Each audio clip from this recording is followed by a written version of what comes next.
Hey YouTube, this is the S1 Gimbal from Removu. This works with the GoPro Hero 3, 4, 5, and 6, plus the GoPro Session. And there's an attachment for at least one other camera through their website. This review is going to focus on my use of this gimbal with the GoPro Hero 5. Since I modified my GoPro Hero 3 Plus, it doesn't fit in this gimbal anymore, unfortunately. I did own the GoPro Karma grip for a little while. I returned it because I was not at all happy with this. This I'll get into a little bit later, but basically the things I didn't like about the Karma grip, I like about this. There's a couple of things I don't like about this that I liked about the Karma grip. But first, let's focus on what this does. The great thing about this is it has a removable battery, and the battery lasts a really long time. Sometimes I forget to charge it because I have not yet shot video and said, oh no, I have to stop using the gimbal because it ran out of battery power. The battery's just go and go and go. It has control in the handle for the head, and the remote head controller comes apart from the handle, so you can use it as a separate remote control, which is pretty cool. But the handle itself removes, making the gimbal a lot smaller than the Karma grip and a lot of other grips on the market.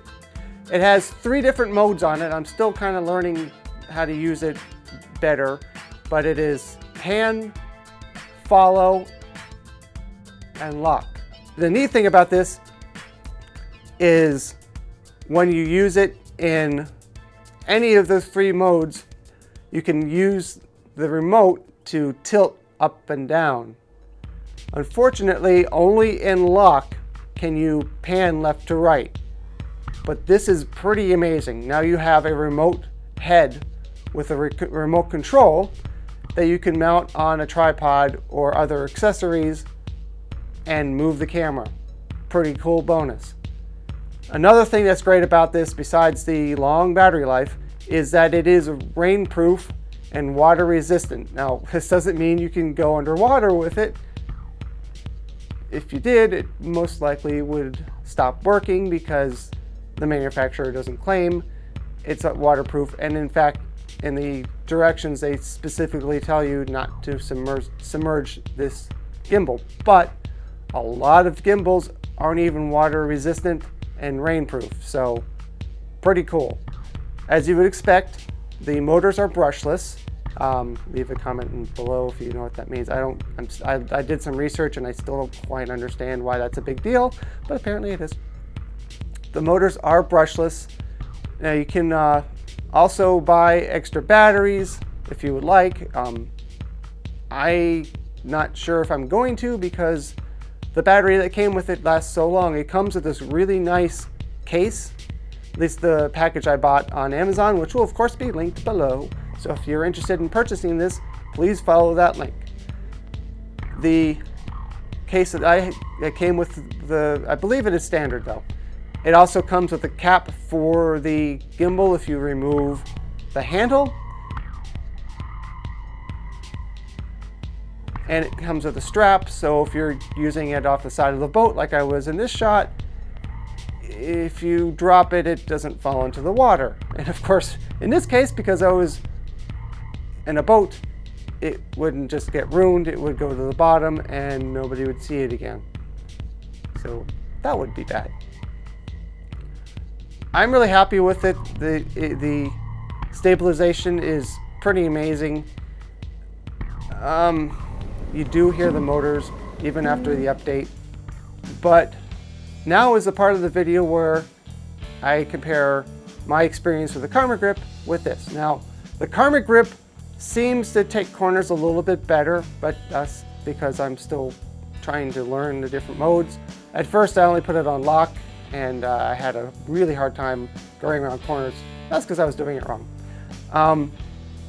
The Karma grip is nice because it goes around corners very well, but the battery on the Karma grip dies really quickly. And the thing is, they thought it'd be a great idea to also charge your GoPro at the same time as running the gimbal. That runs the battery down more, which is dumb because the battery in the GoPro is removable.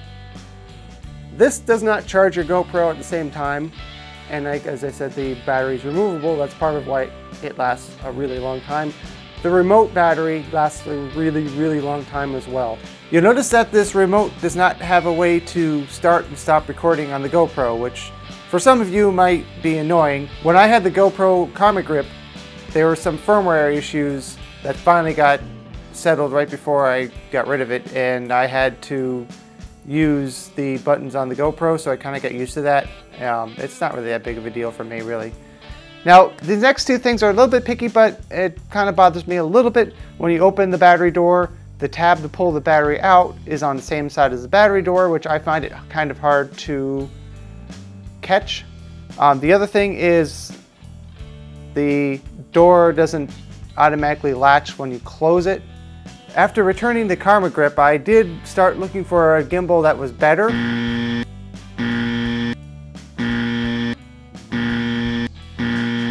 This one has a neat feature that allows you to do a time-lapse video because it pans very slowly. This is something that it seems to me that could be added to the S1 or the possible S2 if it comes out. But I didn't like how, out of all the third-party gimbals, the Removu is the only one that has a housing that's custom molded to each supported camera. These other ones have just some bolts and like a piece of plastic holding it in that just could be used for whatever. One size fits most. It just... Another thing that I didn't like about the Karma grip is the handle's not removable.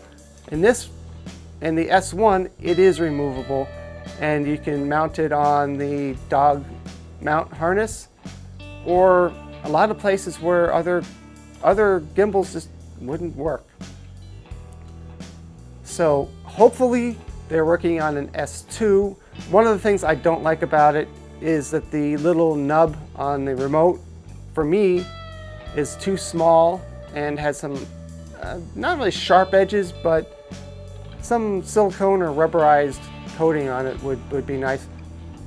It might not be durable enough, and that might be why they went with what they did, but a larger stick would be nice. Also, because it's the same control as the pan and tilt, sometimes I change modes by accident, and sometimes I don't even know. So I don't know if a separate button for mode would be a good idea, but possibly. Now, we saw this earlier, but I'm going to bring it up again because this time I'm going to show you that one of the things I don't like about this is if it's parallel to the ground or sticking straight out, when you change modes, the camera drops down.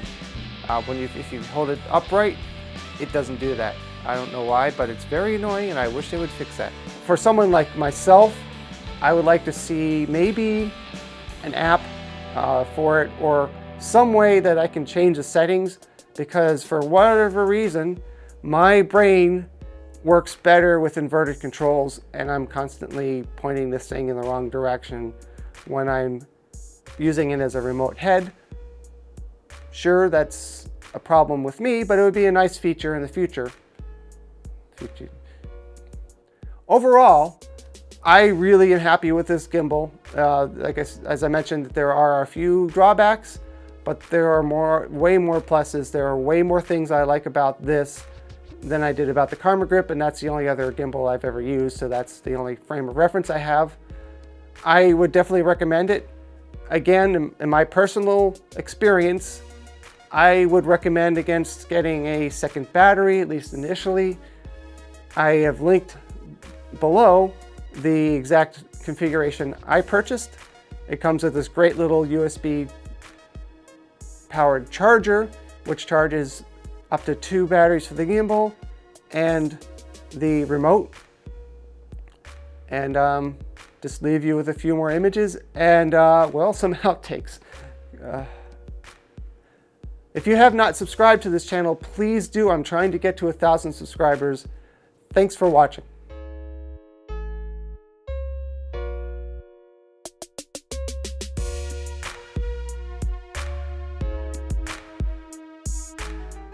Hey,